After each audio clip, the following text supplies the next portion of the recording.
Salam sejahtera Malaysia, denyut nadi suara rakyat bergema di channel ini.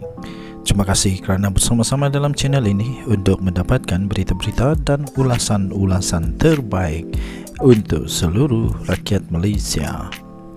Bagi anda yang pertama kali bersama-sama dalam channel ini, sila tekan butang subscribe, like dan share. Malaysia kita punya, cintai Malaysiaku, kita jaga kita. Sekali lagi, bagi anda yang pertama kali, sila tekan butang subscribe, like dan share. Kita mulakan berita menarik hari ini. Salam sejahtera Malaysia, denyut nadi suara rakyat bergema di channel ini. Berita terkini daripada Harapan Daily. Sanusi akan hadir sambutan Aidilfitri Madani. Nak hantar wishlist Kedah kepada Perdana Menteri. Berita penuh. Menteri Besar Kedah Datuk Seri Muhammad Sanusi Mat Noor berkata, beliau akan hadir dalam sambutan Hari Raya Aidilfitri Madani yang akan diadakan di Tasik Bandar Darul Aman pada 4 Mei depan. Menurutnya, beliau sudah ada senarai hasrat Kedah atau wishlist yang mahu diserahkan kepada Perdana Menteri Datuk Seri Anwar Ibrahim dalam perjumpaan rasmi di sebelah petang. Program yang dijangka dihadiri oleh Perdana Menteri Datuk Seri Anwar Ibrahim itu akan berlangsung pada sebelah malam. Sementara di sebelah petang pula, Perdana Menteri Datuk Seri Anwar Ibrahim juga dijadualkan mengadakan perjumpaan rasmi di Pejabat Sanusi di Wisma Darul Aman. Kata kenyataan itu, kita akan adakan majlis raya malam. Selain itu, Perdana Menteri akan hadir ke Wisma Darul Aman untuk acara rasmi kerajaan pada hari sama. Tambah kenyataan itu lagi, saya sudah sedia untuk menyuarakan hasrat Kedah atau wishlist kepada Perdana Menteri dalam perjumpaan tersebut, katanya pada sidang media semalam.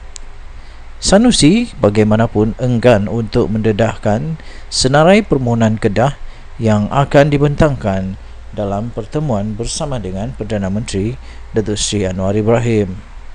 Beliau berkata, saya sudah senaraikan wishlist Kedah. Saya harap ia dapat ditunaikan. Mana boleh habaq beritahu lagi. Saya perlu habaq PM dulu, katanya dalam kenyataan tersebut. Sanusi berkata kerajaan negeri akan memberikan kerjasama penuh kepada kerajaan persekutuan dalam penganjuran rumah terbuka Madani tersebut.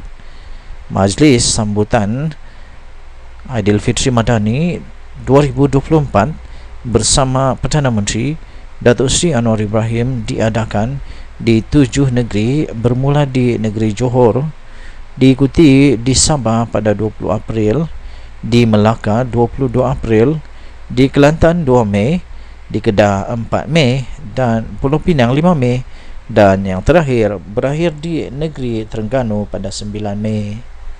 Penganjuran majlis itu bagi memupuk semangat muhibah dan perpaduan kalangan masyarakat serta membolehkan pemimpin dapat beramah mesra dengan rakyat. Denyut nadi suara rakyat bergema di channel ini. Jangan lupa untuk tekan butang subscribe, like dan share. Malaysia kita punya, cintai Malaysiaku, kita jaga kita. Kita jumpa lagi. Selamat petang Malaysia. Bye-bye. Salam sejahtera Malaysia. Denyut nadi suara rakyat bergema di channel ini.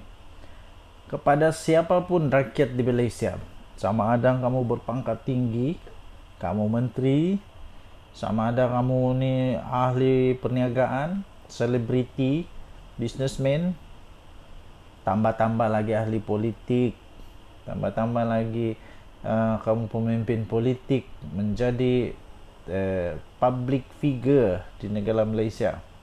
Saya ingin mengingatkan kepada anda semua, anda hidup di Malaysia. Anda bukan hidup di negara yang lain, tapi anda hidup di Malaysia.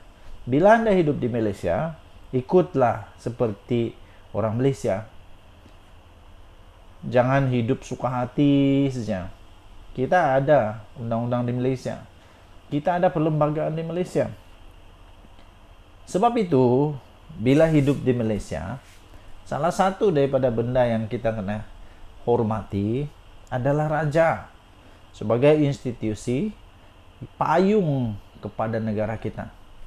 Kalau benda ni anda tak boleh tu ikut, kalau benda ni anda tak boleh setuju, kalau benda ni anda tak boleh hormat, lebih baik jangan tinggal di Malaysia lah. Anda bukan untuk Malaysia. Sekiranya ini anda tidak dapat hormati, anda tidak layak untuk berada di Malaysia. Sebab Malaysia adalah negara yang aman damai.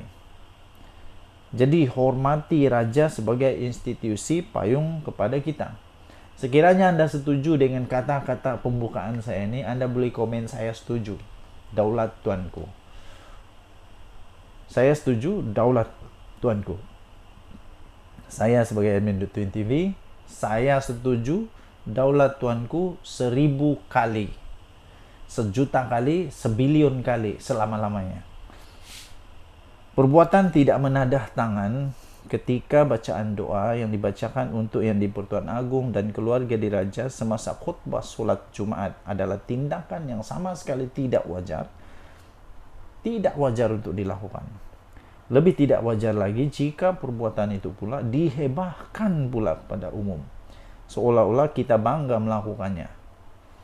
Apapun perasaan kita kepada raja atau sultan, sesuatu yang kita harus sedar ialah institusi diraja itu adalah yang paling penting kepada kita. Sebagai raja, mereka adalah payung pada kita.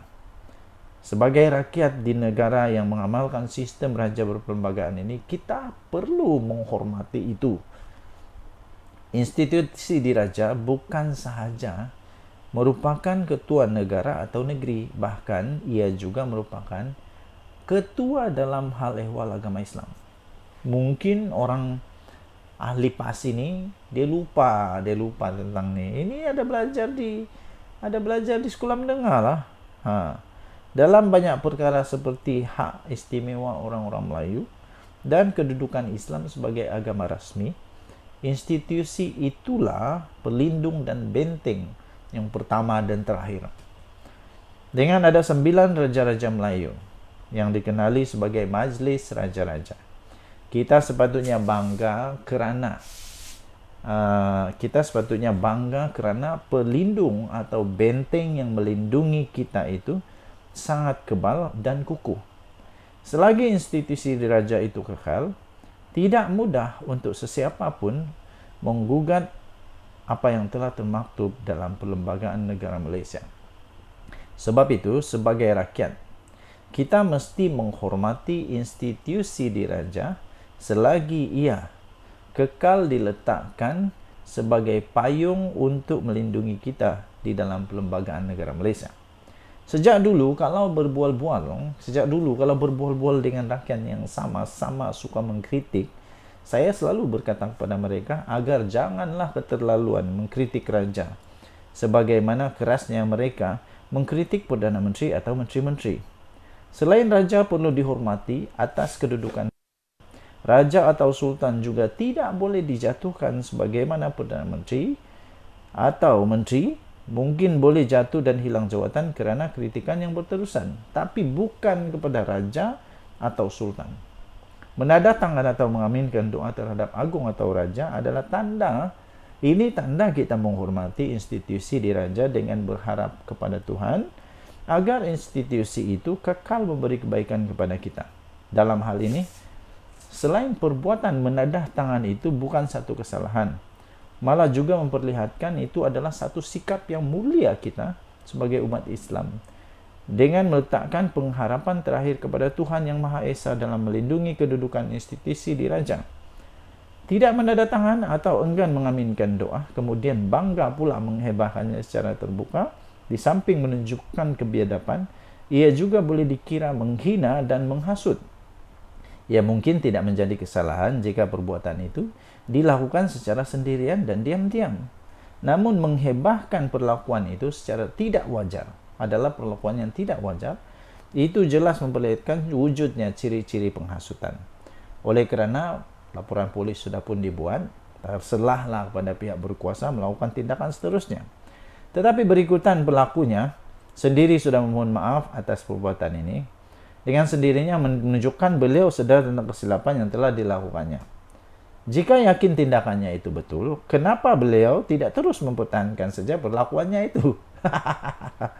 Maka disinilah pihak berkuasa sudah ada asas untuk bertindak sewajarnya terhadap pelaku tersebut, supaya di lain masa tiada lagi kebiadaban dan cubaan menghasut seperti ini dilakukan.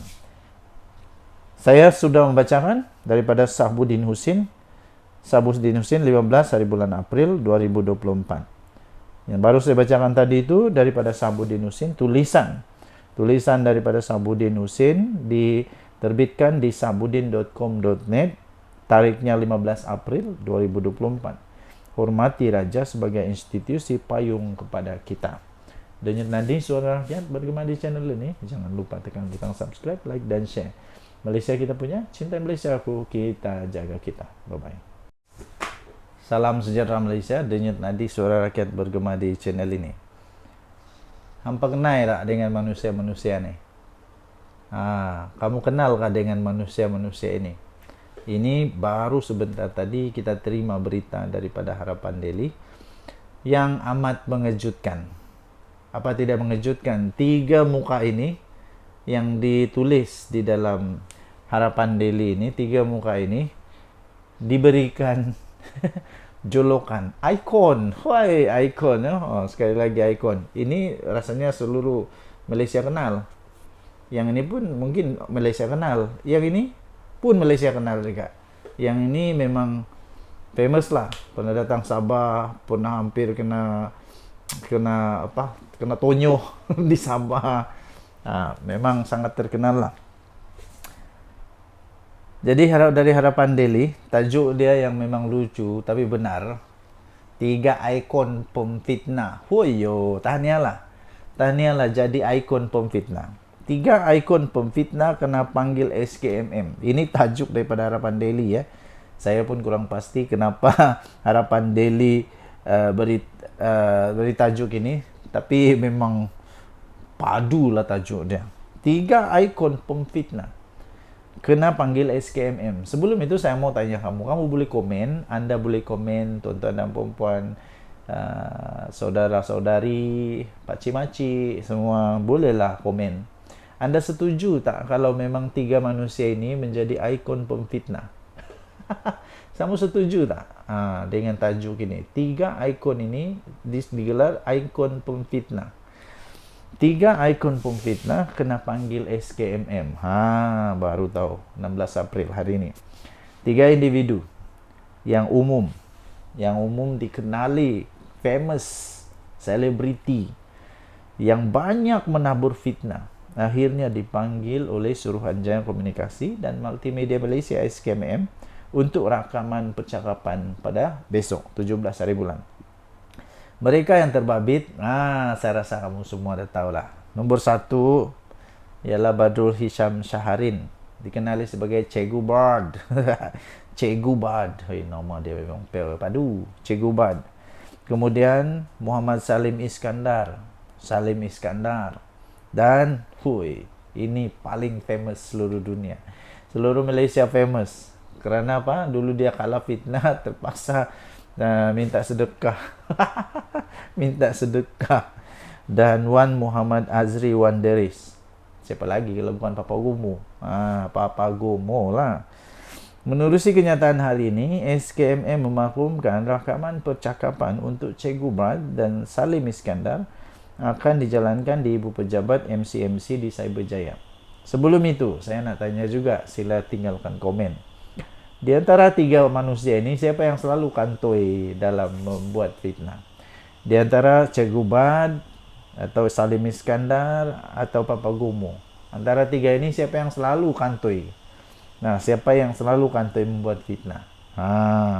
Sementara itu, Papa Gomo pula akan disiasat, dipanggil di Balai Polis Setapak. Kata kenyataan itu, kenyataan daripada SKMM itu, rakaman percakapan ini susulan daripada aduan berkenaan kandungan yang telah dimuat naik menerusi laman media sosial mereka yang disyaki telah melanggar peruntukan di bawah Akta Komunikasi dan Multimedia 1998, katanya. Tambahnya lagi, jelas SKMM lagi, kes itu disiasat mengikut Seksyen 233 Akta Komunikasi dan Multimedia 1998 yang memperuntukkan hukuman denda maksimum Rp50.000 atau penjara sehingga 1 tahun atau kedua-duanya sekali jika sabit kesalahan. Katanya orang ramai diingatkan supaya tidak menyalahgunakan perkhidmatan rangkaian dan perkhidmatan aplikasi dalam talian untuk menyebarkan sebarang kandungan yang tidak sahih atau palsu, katanya. Jadi kalau tidak pasti jangan share pertama. Kalau sudahlah tidak pasti dicipta-cipta lagi fitnah, nah memang padulah. Memang kejap lagi kena panggil lah SKMM, memang patutlah, padanlah. Dengan tadi suara rakyat bergema di channel ini, Malaysia kita punya, cinta Malaysia aku, kita jaga kita. Jangan lupa tekan butang subscribe, like dan share. Kita jumpa lagi. Bye bye.